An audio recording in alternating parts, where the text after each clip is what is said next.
गोवर्धन पूजा की कथा। पौराणिक मान्यता के अनुसार एक दिन श्री कृष्ण ने देखा कि सभी ब्रजवासी तरह तरह के पकवान बना रहे हैं, पूजा का मंडप सजाया जा रहा है और सभी लोग प्रातःकाल से ही पूजन की सामग्री एकत्रित करने में व्यस्त हैं। तब श्री कृष्ण ने यशोदा जी से पूछा, मैया, ये आज सभी लोग किसके पूजन की तैयारी कर रहे हैं?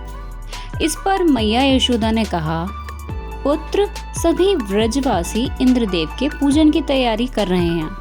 तब कान्हा ने कहा कि सभी लोग इंद्रदेव की पूजा क्यों कर रहे हैं? इस पर माता यशोदा उन्हें बताते हुए कहती हैं, इंद्रदेव वर्षा करते हैं और जिससे अन्न की पैदावार अच्छी होती है और हमारी गायों को चारा प्राप्त होता है।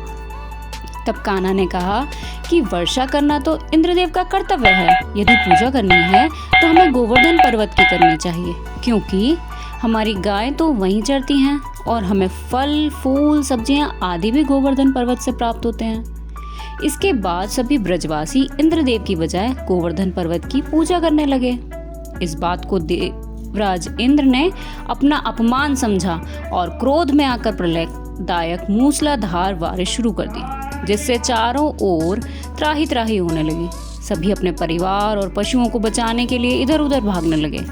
तब ब्रजवासी कहने लगे कि ये सब कृष्ण की बात मानने के कारण हुआ है, अब हमें इंद्रदेव का प्रकोप सहना ही पड़ेगा। इसके बाद भगवान कृष्ण ने इंद्रदेव का अहंकार दूर करने और सभी ब्रजवासियों की रक्षा करने के लिए गोवर्धन पर्वत को अपनी उंगली पर उठा लिया। तब सभी ब्रजवासियों ने गोवर्धन पर्वत के नीचे शरण ली। इसके बाद इंद्रदेव को अपनी भूल का एहसास हुआ और उन्होंने श्री कृष्ण से क्षमा याचना की। इसी के बाद से गोवर्धन पर्वत के पूजन की परंपरा आरंभ हुई। गोवर्धन महाराज की जय। गोवर्धन पूजा की कथा। पौराणिक मान्यता के अनुसार एक दिन श्री कृष्ण ने देखा कि सभी ब्रजवासी तरह तरह के पकवान बना रहे हैं, पूजा का मंडप सजाया जा रहा है और सभी लोग प्रातःकाल से ही पूजन की सामग्री एकत्रित करने में व्यस्त हैं।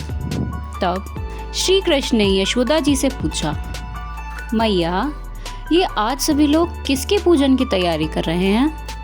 इस पर मैया यशोदा ने कहा, पुत्र, सभी ब्रजवासी इंद्रदेव के पूजन की तैयारी कर रहे हैं। तब कान्हा ने कहा कि सभी लोग इंद्रदेव की पूजा क्यों कर रहे हैं? इस पर माता यशोदा उन्हें बताते हुए कहती हैं, इंद्रदेव वर्षा करते हैं और जिससे अन्न की पैदावार अच्छी होती है और हमारी गायों को चारा प्राप्त होता है। तब कान्हा ने कहा कि वर्षा करना तो इंद्रदेव का कर्तव्य है। यदि पूजा करनी है तो हमें गोवर्धन पर्वत की करनी चाहिए, क्योंकि हमारी गाय तो वहीं चरती हैं और हमें फल, फूल, सब्जियां आदि भी गोवर्धन पर्वत से प्राप्त होते हैं।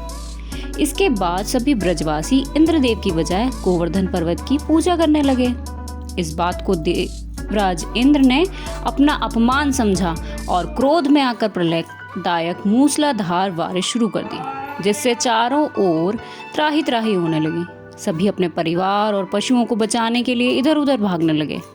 तब ब्रजवासी कहने लगे कि ये सब कृष्ण की बात मानने के कारण हुआ है, अब हमें इंद्रदेव का प्रकोप सहना ही पड़ेगा।